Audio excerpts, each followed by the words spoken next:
안녕하세요. 미국 주식으로 부자되기 미주부입니다. 제가 그동안 팔란티어 주가가 비싸다는 생각이 들어서 매수를 안 하고 있었거든요. 최근에 주가가 좀 하락하면서 $20 초반에서 매수를 하려고 기다리고 있었는데 아크인베스트에서 2월 16일과 18일에 갑자기 물량을 늘리면서 영상을 제작하고 있는 2월 19일에 주가가 다시 날아가고 있습니다. 참고로 2월 16일에는 ARKW ETF에서 약 150만 주를 추가 매입했고요. 2월 18일에는 ARKK ETF에서 약 530만 주를 매입했습니다. 자, 여기 보시는 것처럼 주가가 2월 18일에는 25달러에서 왔다 갔다 했었거든요. 그리고 2월 18일부터 팔란티어의 락업이 해제된 날이었죠. 이 기사의 헤드라인을 보면요, 락업이 해제돼서 주식의 80%가 거래 가능하게 된다고 하는데요. 저는 개인적으로 팔란티어의 주가가 실적 대비 좀 고평가라고 생각을 해서 그동안에는 투자를 안 하고 있다가 최근에 20불 중반대로 하락하면서 투자를 하기 시작했는데요. 2월 19일 현재 주가가 상승하고 있어서 개인적으로는 좀 아쉬운 마음이 드네요. 어차피 저는 최소 3년 이상 장기 투자할 종목을 찾고 있으니까요. 팔란티어의 적정 기업 가치와 락업 해제 이후의 투자 전략에 대해서 한번 알아보겠습니다. 구독과 좋아요, 알림 설정까지 꼭 해주세요. 알림 설정은 이렇게 전체 알림 설정을 해주시면 미주부의 최신 정보를 누구보다 빠르게 받아보실 수 있습니다. 그러면 지금부터 본격적으로 팔란티어에 대해서 빠르게 알아보겠습니다. 먼저 팔란티어의 경영진에 대해서 알아볼 필요가 있는데요. 저는 개인적으로 팔란티어의 경영진이 아주 마음에 듭니다. 페이팔의 창업자였던 피터 틸과 일론 머스크인데요. 여기 왼쪽에 있는 분이 팔란티어의 창업자이기도 하죠. 자, 일론 머스크는 이때보다 지금 머리숱이 더 많아졌죠. 제가 볼 때는 한 4,000모 정도 모발 이식을 한 걸로 봅니다. 계속 하겠습니다. 페이팔 시절에 러시아 마피아가 주도한 대규모 사기 거래로 페이팔이 큰 위기가 한번 왔었다고 하는데요. 이때부터 페이팔은 사기 거래를 미리 예측하고 파악하는 전문가 집단을 양성했다고 합니다.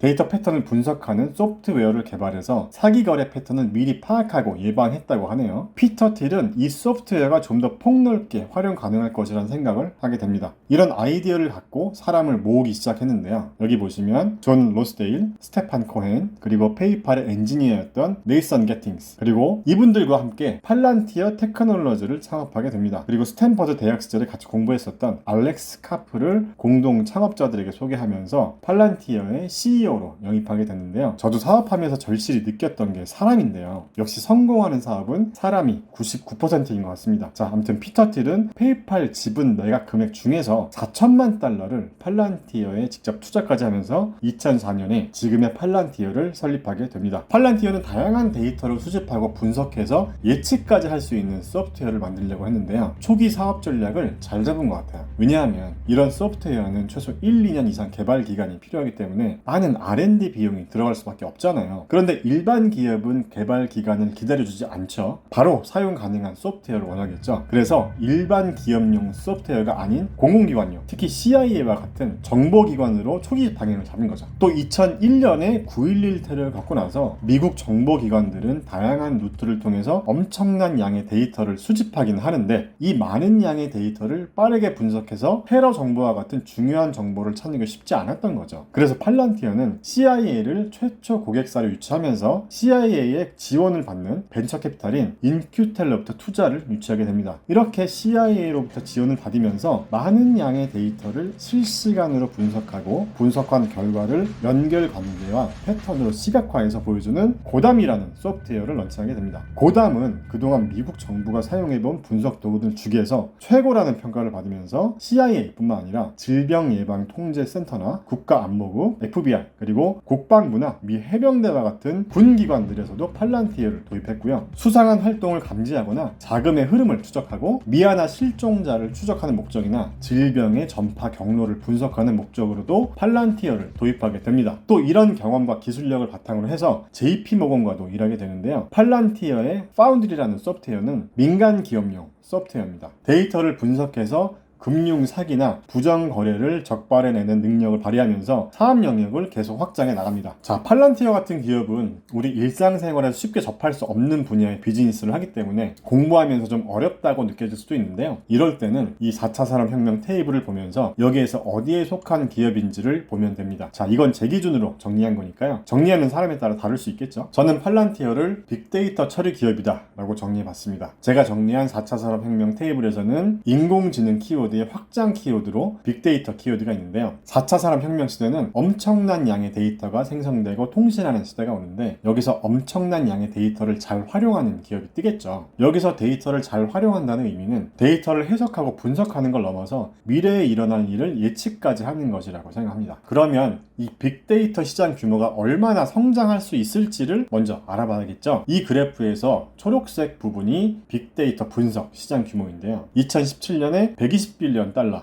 시장 규모에서 2020년에는 172빌리언 달러로 연평균 11.9%씩 성장하고 있습니다. 4차 산업혁명 시대가 오면 빅데이터 시장의 성장 속도는 점점 더 빨라지지 않을까 생각합니다. 또 다른 자료를 한번 보겠습니다. 이 자료는 팔란티어가 상장 시 제출했던 S1 보고서에 있었던 내용을 가져왔는데요. 팔란티어는 전 세계 커머셜 마켓과 가벌먼트 마켓 시장 규모를 119빌리언 달러로 보고 있습니다. 커머셜 섹터는 56빌리언 달러, 그리고 가벌먼트 시장은 63빌리언 달러로 보고 있는데요. 일단 미국 내의 가벌먼트 시장은 현재 팔란티어 외에 딱히 경쟁자가 없는 것 같긴 한데요. 여기 63빌리언 달러는 전 세계 가벌먼트 시장 규모를 포함한 것 같은데요. 팔란티어가 다른 국가의 정부 사업도 수주할 수 있을지 좀 무리가 있지 않을까 하는 생각도 듭니다. 왜냐하면 다른 나라 정부에서 팔란티어에게 일을 맡길까요? 팔란티어와 일을 하려면 정부의 기밀 자료를 미국계 기업에게 공개해야 하는 거 아닌가요? 아무튼 이런 생각을 한번 해봤습니다. 항상 비판적인 시각에서 볼 필요가 있으니까요. 자, 그리고 커머셜 쪽은 경쟁자가 만만치 않죠. 이 그래프를 보면요,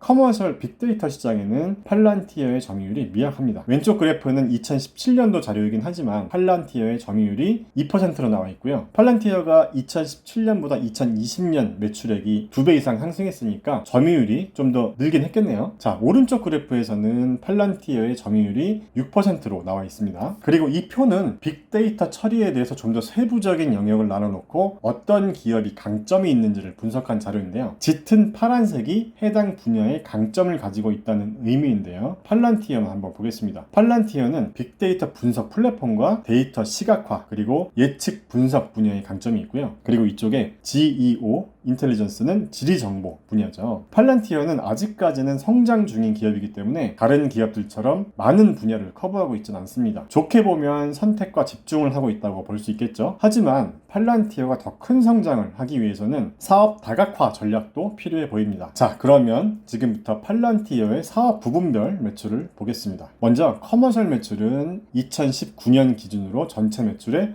53%입니다. 그리고 가벌먼트 매출은 46.5%의 비중을 차지하고 있는데요. 매출 성장성은 2019년까지 가벌먼트 쪽 매출이 2018년 대비 35% 이상의 성장률을 보여주고 있는데요. 앞으로도 이런 높은 성장성을 보여줄 수 있을지는 지켜봐야 할 것 같습니다. 그 다음에 국가별 매출을 한번 보면요. 미국 내 매출이 거의 40% 가까이 되네요. 그 외에 나머지 국가들도 균형 잡힌 매출로 성장해 나가고 있는 것 같습니다. 자, 그런데 문제는 주가가 좀 비싼 것 같다는 거죠. 최근에 25불까지 주가가 하락하긴 했지만요. 아크인베스트가 갑자기 메인 물량을 늘려서 그런지 모르겠지만 여기서 더 하락하지 않고 주가가 29달러까지 하루 만에 15%를 상승하면서 다시 올라갔는데요. 아직 많이 매수를 하지 못해서 개인적으로는 20불 밑으로 좀 떨어져 줬으면 하는 바람이 있었거든요. 자, 그러면 지금부터 팔란티어의 적정 기업 가치를 얼마로 봐야 할지에 대해서 같이 알아보겠습니다. 일단 매출을 먼저 보면요. 참고로 팔란티어는 2020년 매출이 1.093 빌리언 달러입니다. 지금 이 사이트에는 2020년 4분기 매출 실적은 반영이 안 되어 있는데요. 조금 이따가 다시 보겠습니다. 일단 전체적인 매출 흐름만 먼저 보겠습니다. 먼저 기간을 분기로 변경하고 매출 대비 수익 구조를 한번 보겠습니다. 자, 그로스 프로핏을 먼저 보겠습니다. 매출 이익이죠. 분기별로 보고 있는데요. 2020년 3분기에 매출 이익률이 갑자기 70%대에서 50% 밑으로 줄었거든요. 이 부분은 직원들에게 보상으로 주는 주식 때문에 그런 건데요. 이 부분도 뒤에서 다시 설명드리겠습니다. 결론적으로 매출 원가 구조가 안 좋아지는 건 아닌 것 같습니다. 자, 그 다음에 R&D 지출도 3분기 때 많이 늘었는데요. 이 비용 지출 부분도 주식 기반 보상 때문에 그렇더라고요. 어쨌든 기본적으로 매출 대비 R&D 지출 비율이 높은 기업입니다. 매 분기마다 매출의 30% 이상을 R&D 비용으로 지출하고 있습니다. 자, 그리고 보시는 것처럼 팔란티어는 아직까지는 영업이익 적자 기업입니다. 이 의미는 아직 손익분기점을 넘어서지 못했다는 거죠. 자, 2020년 4분기 실적을 빠르게 한번 보고 넘어가겠습니다. 먼저 2020년 4분기 매출은 322밀리언 달러를 했고요. 전년 같은 분기 대비 48% 정도 성장했습니다. 그리고 2020년 전체 매출은 1빌리언 달러가 조금 넘죠. 2019 2019년 대비 47%로 높은 성장을 이뤄냈습니다. 자, 그 다음에 팔란티어의 상위 20개 고객사의 매출인데요. 전년도와 비교했을 때 34%가 성장했다고 합니다. 그리고 왼쪽의 그래프는 한 업체당 평균 매출인데요. 2020년은 업체 하나당 7.9밀리언 달러로 전년 대비 41%가 증가했다는 거죠. 업체별 매출 금액이 늘었다는 의미는 팔란티어를 이용하고 있는 고객사들이 만족하고 있다는 의미로 보면 되겠죠. 그리고 2020년은 2019년 대비 가버먼트 매출이 더 성장해서 77%의 높은 성장률을 보여주고 있습니다. 2019년 매출 비중에서는 커머셜 매출 비중이 53% 정도로 더 높았었죠. 하지만 2020년 매출에서는 가버먼트 매출 비중이 610밀리언 달러니까 전체 매출의 60% 정도 비중으로 커머셜 매출 비중보다 더 높아졌습니다. 자, 그리고 커머셜 매출은 상대적으로 성장률이 좀 내려갔네요. 22% 정도로 성장했습니다. 제 개인적인 생각으로는 팔란티어가 앞으로 더 크게 성장하려면 이 커머셜 매출이 더 많이 상승해야 할 것 같은데요. 여러분들의 생각은 어떤가요? 그 다음에 영업이익을 잠깐 보겠습니다. 앞에서도 말씀드렸지만 팔란티어는 아직은 영업이익을 내지 못하고 있는 기업입니다. 특히 2019년보다 2020년에 영업이익 적자 폭이 더 컸는데요. 그 이유에 대해서 설명하고 있는 페이지입니다. 바로 여기 아래에 있는 이 세 가지 이유 때문에 영업 손실이 더 커졌다는 건데요. 자, 이 부분이 가장 큰 이유인데요. 스톡 베이스드 컴펜세이션, 즉 주식 기반 보상을 줘서 이 부분이 비용으로 잡혔다는 겁니다. 바로 아래는 관련 세금이고요. 자, 아무튼 그래서 이 세 개를 빼면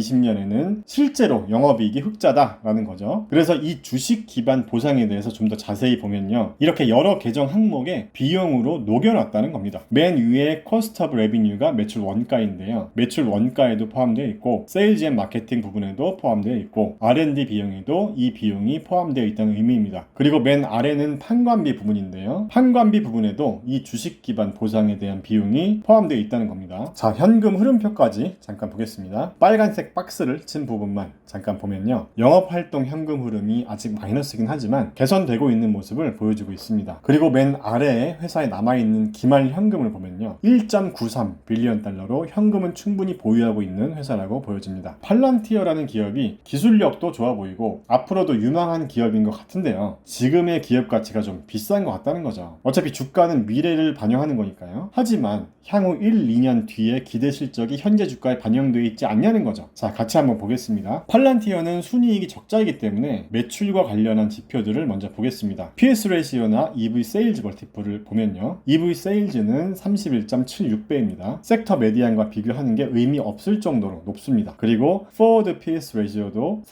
34.84배입니다. 섹터 메디안 값은 4.3배 정도 되네요. 자, 아직 팔란티어에 투자를 안 하신 분들은 이 정도의 기업 가치를 인정해 줄 수 있는지에 대해서 한번 생각해 보셔야 합니다. 매출의 32배가 넘는 시가총액인데도 불구하고 투자할지 말지를 결정해야 하는 거죠. 자, 그래서 빅데이터 키워드에 해당하는 기업들을 가져와 봤는데요. 팔란티어 외에 스플링크와 셋, 그리고 IBM, 알터릭스, 그리고 탤런드라는 기업까지 가져와 봤습니다. 자, 그러면 밸류에이션 부분을 먼저 보겠습니다. 어떤가요? 팔란티어를 제외하고는 PS 레시오 멀티플이 높은 기업이 스플렁크나 알터릭스가 각각 11.7배, 15.3배 수준입니다. 나머지 기업들은 더 낮고요. 자, 그러면 지금부터는 좀 더 비판적인 시각으로 볼 필요가 있다는 거죠. 뭔데 이렇게 너무 비싼 거야? 하고 말이죠. 팔란티어가 정부 쪽 사업은 경쟁자가 없고 기술력도 있는 좋은 회사인 건 알겠는데요. 그래서 이런 기업들과 비교했을 때 매출은 얼마나 더 커질 것이며 이익은 또 얼마나 더 많이 낼 수 있냐는 거죠. 결국은 실적으로 뒷받침이 돼야 하니까요. 그래서 저는 가장 많이 보는 부분이 성장성과 수익성 지표들을 많이 보거든요. 먼저 성장성 지표를 한번 보겠습니다. 포워드 기준으로 팔란티어의 예상 매출 성장률은 35.64%입니다. 다른 기업들보다 훨씬 더 성장성이 기대되는 기업인 건 맞습니다. 그런데 우리가 궁금한 건 바로 이런 거죠. 이 35.64%라는 성장성 지표를 어떻게 우리가 해석해서 정량적인 수치로 적용하냐는 건데요. 제 온라인 강의에서도 이런 질문이 종종 나오거든요. 제가 온라인 강의에서는 이런 부분에 대해서 정량적인 평가를 할 수 있도록 체크리스트 양식을 만들어 드리고 스스로 평가해 보면서 투자 기준을 잡을 수 있도록 해드리고 있는데요. 투자 기준을 잡는 방법들 중에서 한 가지 가지를 한번 알아보겠습니다. 자, 순이익은 적자이지만 매출 성장성이 높은 기업들에 대해서 성장성 지표를 가지고 정량적인 기업 가치를 계산해보는 방법인데요. 이 글을 보면서 제가 설명드리겠습니다. 어렵지 않으니까요. 한번 잘 들어보세요. 고성장 모멘텀이 있는 소프트웨어 주식을 PSG 레시오를 이용해서 찾는 방법인데요. 제가 예전에 바텀업 방식으로 종목을 발굴하는 영상에서 PEG 레시오를 검색 조건에 많이 넣었었죠. 자, 여기 보시면 Price to Sales Growth Ratio라고 해서 PSG 레시오라고 되어 있는데요. 계산법에 대해서 설명드리겠습니다. 계산법은 PEG 레시오와 같은 방식인데요. 먼저 PEG 레시오는 이렇게 계산했었죠. 예를 들어서 PE 레시오가 20배인데 순이익 성장률이 20%였다면 PEG 레시오는 1이 되는데요. PSG 레시오 계산법도 똑같이 하면 되거든요. PS 멀티플이 5배인 기업의 매출 성장률이 10%라고 가정하면요. PSG 레시오는 0.5가 됩니다. 자, 여기까지 이해되시나요? 계산법 자체는 어렵지 않습니다. 그냥 이렇게 하면 되니까요. 자, 그러면 밑으로 쭉 내려서 한번 보면요. 이 표는 지난 12개월 동안 매출이 1억 달러 이상을 했고 매출 성장률이 20% 이상인 기업들만 스크리닝해서 가져온 자료인데요. 여기 보시면 연도별 매출 성장률이 나와 있고 PS 레이시오가 나와 있는데요. 이 두 지표를 나눠주면 맨 오른쪽에 있는 이 값이 나옵니다. 이 자료는 PSG 레이시오가 높은 순으로 정렬되어 있는 자료입니다. PSG 레이시오가 높다는 의미는 매출 성장성 대비 주가가 고평가되어 있다는 거죠. 자, 맨 위에 있는 기업이 쇼피파이입니다. 방금 팔란티어와 비교 대상으로 나왔었던 알터릭스라는 기업도 보이고요. 알만한 기업들이 다 보이시나요? 도큐사인도 있고 페스틀리도 보이네요. 트윌리오도 보이고요. 자, 그리고 좀 더 내려보겠습니다. 여기 아래층에 있는 애들이 매출 성장성 대비 저평가된 기업이라는 거죠. 여기 아랫동네에는 우리가 알만한 기업이 어떤 기업이 있나요? 여기 줌 비디오 커뮤니케이션이 보이네요. 자, 얘도 보면 PS 레이시오가 92.3배로 엄청 높은데 매출 성장률이 190% 가까이 되니까 PSG 레시오가 상대적으로 낮게 나왔죠. 자, 그래서 PSG 레시오를 이용하면요. PS 레시오가 높아도 매출 성장성 지표를 보면서 매수 여부를 결정할 수 있는 정량화된 기준점이 될 수 있습니다. 자, 그러면 팔란티어로 다시 돌아와서 보겠습니다. PSG 레시오 계산법은 PS 레시오의 매출 성장률을 나눠주는 거라고 설명드렸었는데요. 이 세 가지 변수를 이용해서 팔란티어의 적정 PS 레시오를 얼마로 적용할지를 한번 계산해 보겠습니다. 자, 이 세 개의 변수들 중에서 매출 성장률은 여기 나와 있죠. 35.64%입니다. 그러면 적정 PSR을 계산해 보기 위해서 계산식을 이렇게 바꿔보겠습니다. 자, 계산식이 이렇게 바뀔 수도 있죠. 그러면 여기서 매출 성장률인 35.64는 나와 있는 값이니까 PSG 레시오만 얼마가 됐건 값을 적용해 주면 PS 레시오 값을 구할 수 있는데요. PSG 레시오 값은 여기 있는 이 기업들의 평균 값을 구해볼 수도 있고요. 아니면 방금 전에 보여드렸던 어플리케이션 소프트웨어 기업들 중에서 PSG 레시오 중간 값을 적용해 볼 수도 있는데요. 자, 이 부분은 뭐가 맞다고 정해진 건 없으니까요. 자, 저는 이 표의 중간값을 한번 적용해 보겠습니다. 중간값이면 0.72에서 0.74 구간이 될 것 같은데요. 자, 그러면 다시 이 계산식으로 돌아오겠습니다. 방금 전에 표에서 PSG 레시오 중간값이 0.72에서 0.74 정도였었죠. 저는 0.72를 적용해 보겠습니다. 자, 이렇게 계산을 해보면 팔란티어의 PS 레시오는 25.66배가 나옵니다. 물론 성장성 지표 하나만 가지고 PS 레시오 멀티플을 정해주는 건 큰 오류가 있을 수 있습니다. 왜냐하면 이쪽에 수익성 지표만 봐도요. 팔란티어의 그로스 프로핏 마진은 64.2% 정도인데요. 팔란티어보다 더 높은 그로스 프로핏 마진을 내고 있는 기업들도 많거든요. 티커가 AYX인 기업은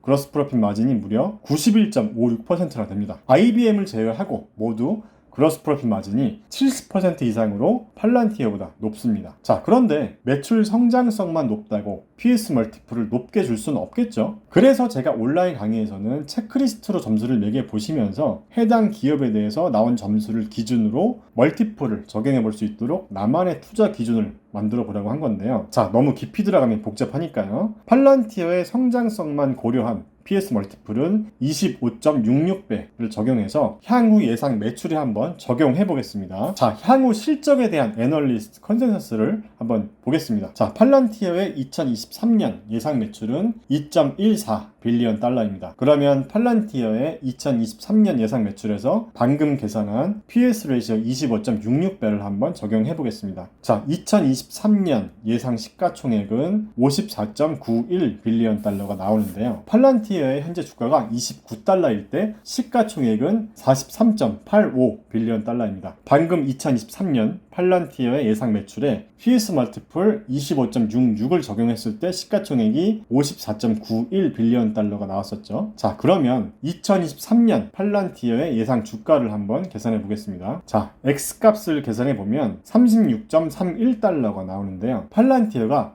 2023년에 2.14 빌리언 달러를 달성한다고 가정하고 PS 멀티플 25.66을 적용했을 때의 주가는 36.31달러입니다. 자, 그러면 이번에는요, 팔란티어가 2023년에도 현재 PS 멀티플을 유지하고 있다고 가정하고 계산을 해보겠습니다. 자, 팔란티어가 현재 forward PS 레이시오인 34.19배를 유지해준다고 가정하고 2023년 예상 매출에 적용을 해보면 2023년 예상 시가총액은 73.16 빌리언 달러가 나옵니다. 자, 같은 방법으로 계산해보면요, 2023년 예상 주가는 43.38달러가 나옵니다. 자, 정리를 하면 PS 멀티플 25.66배를 적용해 줬을 때 2023년 예상 주가는 36.31달러가 나오고요. 현재와 비슷한 수준의 멀티플을 적용해주면 48.38달러가 나옵니다. 자, 그러면 팔란티어에 투자를 한다고 가정하고요. 투자 기간을 2년으로 잡는다면 목표 주가는 36.31달러에서 48.38달러 사이를 예측해 볼 수 있습니다. 다시 말씀드리지만 성장성 지표 하나만 놓고 계산한 것이라는 점을 감안해 주시고요. 제가 이렇게 계산을 해보면서 보여드린 이유가 뭐냐면요, 아무런 기준도 없이 그냥 감으로 투자하는 것보다는 나만의 투자 기준을 한번 만들어 보시라는 의미로 보여드렸습니다. 자, 오늘의 결론으로 마무리하겠습니다. 팔란티어는 앞으로 성장하는 산업에 속한 것은 사실이지만 아직까지는 정부 프로젝트의 의존적인 구조라고 생각합니다. 전체 매출에서 절반에 해당하는 매출이 정부 프로젝트 매출이기 때문에 앞으로의 성장성은 한계가 있을 수 있지 않을까 생각합니다. 나머지 매출을 차지하고 있는 팔란티어 파운드리 경우에도 아마존이나 마이크로소프트와 같은 기존 클라우드 서비스 기업과 경쟁 관계가 있기 때문에 앞으로의 성장성이 만만치는 않을 것이라고 생각합니다. 하지만 팔란티어가 훌륭한 기술력을 가지고 있고 가버먼트 쪽에서는 이렇다 할 경쟁자가 없다는 점은 분명히 강점이라고 생각합니다. 그리고 2월 18일부터 락업이 해제됐기 때문에 좀 더 보수적인 관점에서 분할 매수 전략으로 대응하는 게 안전하다고 생각합니다. 요즘 장기 국채 금리가 조금씩 오르고 있고 시장이 어떤 방향으로 흘러갈지에 대해서 말도 많은데요. 이럴 때일수록 유망한 기업을 깊이 있게 공부하고 투자한다면 시장이 흔들려도 불안한 마음이 없을 거라고 생각합니다. 자, 오늘도 종목 추천 영상이 아니고요, 같이 공부하면서 발전해 나가자는 취지의 영상입니다. 그럼 다음 영상에서 또 만나요. 안녕.